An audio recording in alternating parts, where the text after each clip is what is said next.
Hey folks, Crazy Climber 80 here again, and we're going to look at another game in our 20 from the Atari 2600 or VCS series.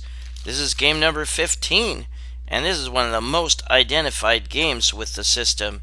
Really was a smash hit at the time it came out, and it really put programmer David Crane on the spot. And this game was created by Activision and David Crane, and this is the immortal classic Pitfall.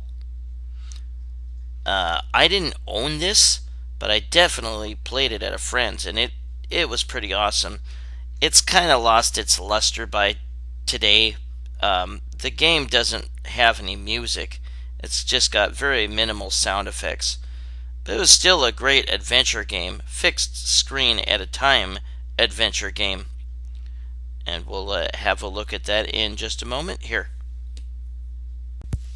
Well, the game has you as the adventurer, Pitfall Harry.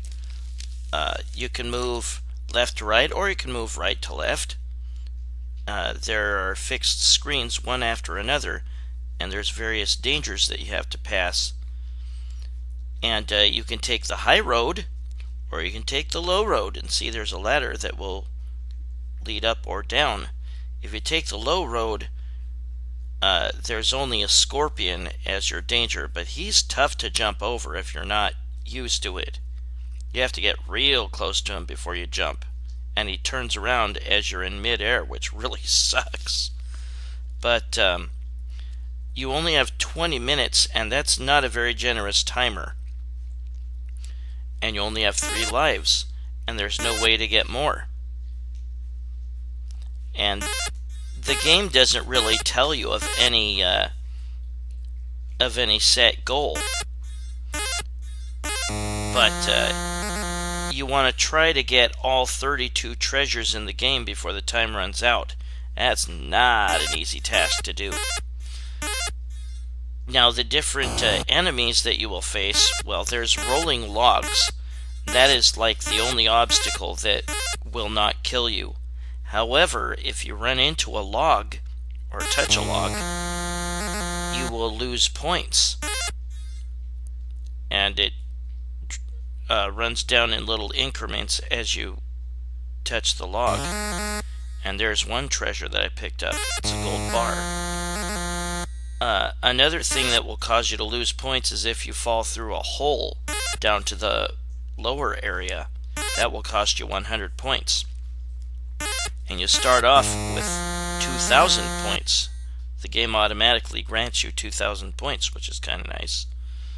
The maximum amount you can have at the end of the game is 114,000 points. Like I said, there's 32 treasures. You obviously have a jump button. There are... damn it, see, I lost some points by touching that log and that log, and by falling down there.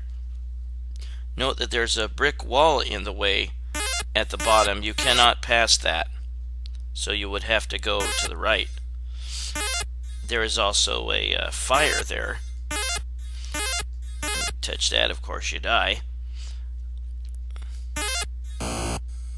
Shit. Stupid logs.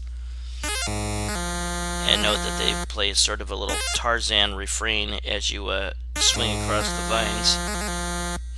And there is a pitfall that will open and close. And here you do not have the benefit of the vine.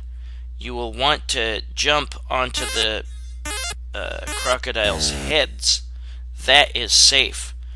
But if you jump on their mouth when it's wide open, you will die. Or you can fall in the water, of course. Just learn the timing, and when you know they're about to close their mouth, you can jump across. And of course they all open their mouth and close their mouth in unison. God! Stupid logs.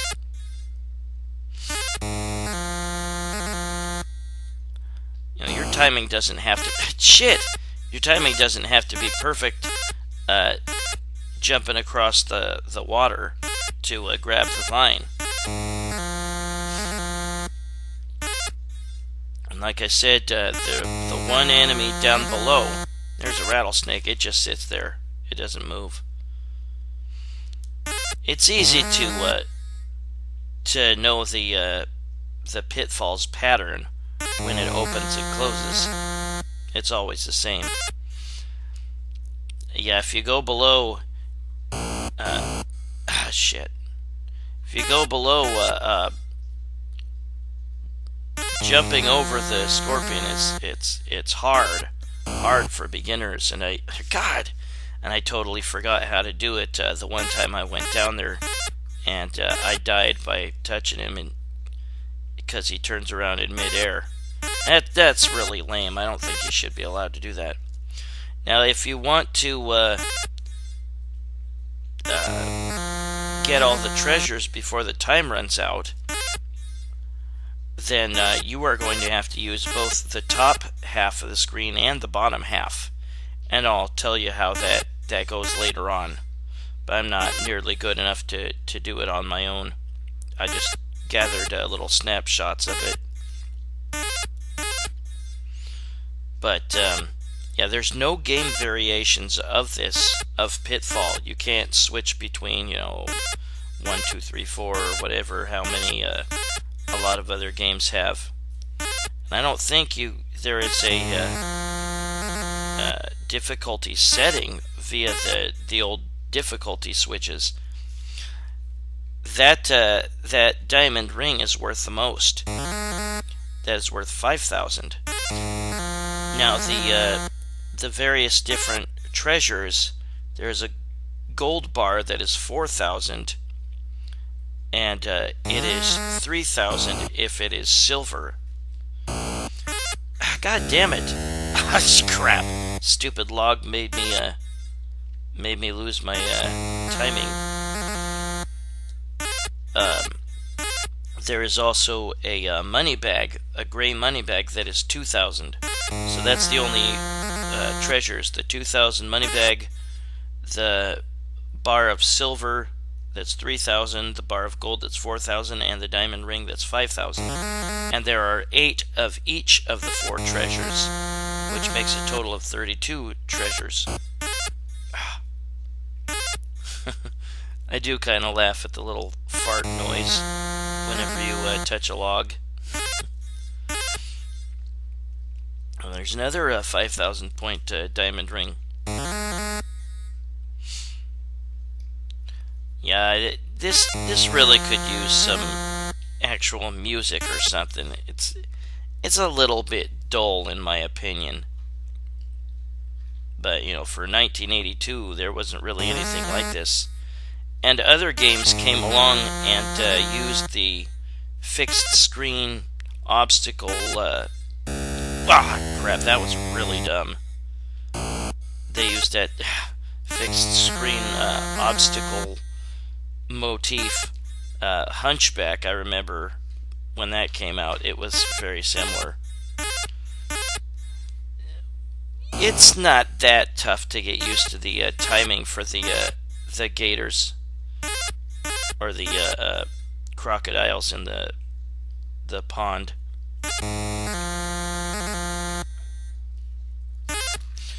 But yeah, jumping over that scorpion really is kind of a pain in the butt. There's another treasure. This is probably the best I've ever done at this game. I was never very good. Like I said, there's a total of 32 treasures. You only have 20 minutes to get them. And the maximum possible score you can get is 114,000. And I didn't even come close to that.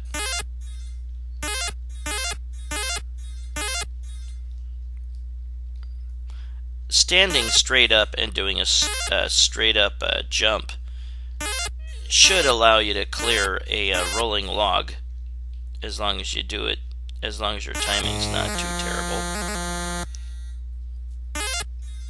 And again, you lose 100 points if you drop down through the floor to the lower area. There was an incredibly awesome sequel to this called Pitfall 2, released 2 years after this in 1984. And that will come up later in this series. Fantastic freaking game. Ah, god damn it.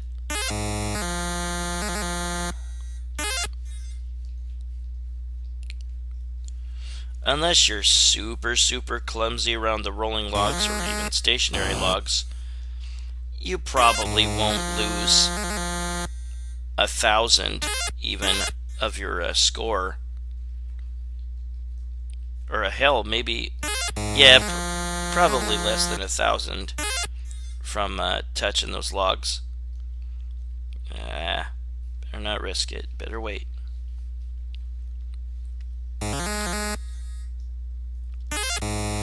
Yeah, there will be times not only when you need, if you want to get all the treasures in time, there will be times when you need to not only go from the top, that was not good, from the top to the bottom and vice versa, but sometimes you will want to backtrack the other way after collecting a treasure.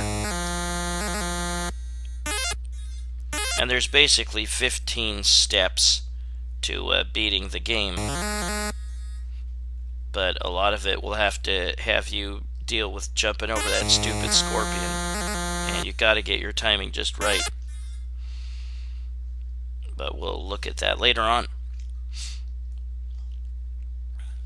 Yeah, I did not own this game. A friend of mine had this, and I played it a lot at his house. Of course, I have it now that I've got the Stella emulator. If you join Atari Age and chat with me, I'm Retro Wrestle on AtariAge.com. I've got what I think is kind of cool, a series of cartridge art, or a box art, game box art for the Atari 2600, and I do these goofy little MS Paint jobs on them and turn them into silly things. There's a lot of cool threads on Atari Age. Jesus, see? I guess I just jumped too early. Pain in the butt. But that's the best I've done on Pitfall. I got through half the time. Got a little less than half the points I could get. A little less than half the treasures I could have collected. I got like 13 of the treasures. But here's how to beat the game. From the start, you go right 11 screens. This is how to get all the treasures in time. You cannot dawdle. Then you go down the ladder and left 9 screens.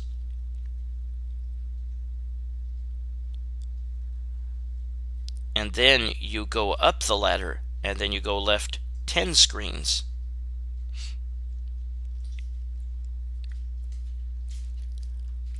And then you go down the ladder and left 3 screens.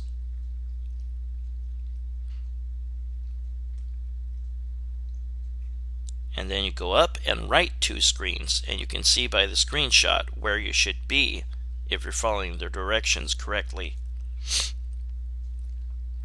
Then you collect the treasure there, and then you go back the other way, left 4 screens.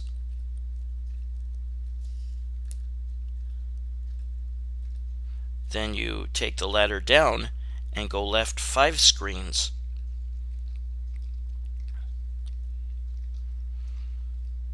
And then you go up and left 24 screens. Yeah, that's a lot, but small potatoes compared to a little later on. Then you go down that ladder and left 2 screens.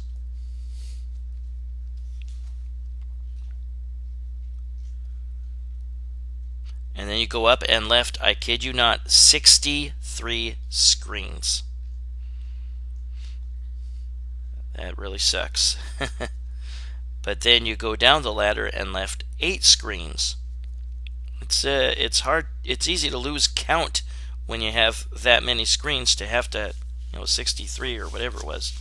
Go up and right 3 screens.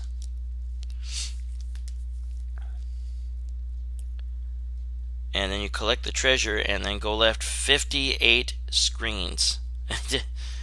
That really sucks. But then you will go down and left 4 screens, and note that the time is really starting to run low at this point. And then you go up and right 3 screens, but fortunately it's almost over. And then once you do that, there is the last treasure. The game will stop, and you'll have collected all 32 treasures. And if you didn't run into a log or fall, you will get the max of 114,000 points. Now let's look at frying the cartridge. This is a goofy trick. You can be floating, but if you jump, you will fall back down. And notice that the graphics, some of the graphics are weird. That wall looks funky. Look at the scorpion. Yeah, if you press jump, you will fall back down, and the game will be normal. Although your character looks funky. The scorpion cracks me up. How funky he looks. But that was Pitfall, created by Activision and David Crane in 1982 for the Atari 2600, game number 15 in my series. Well, I hope you have a good weekend, and enjoy your extended weekend if you get one. Catch you later with another video, everybody. Bye-bye.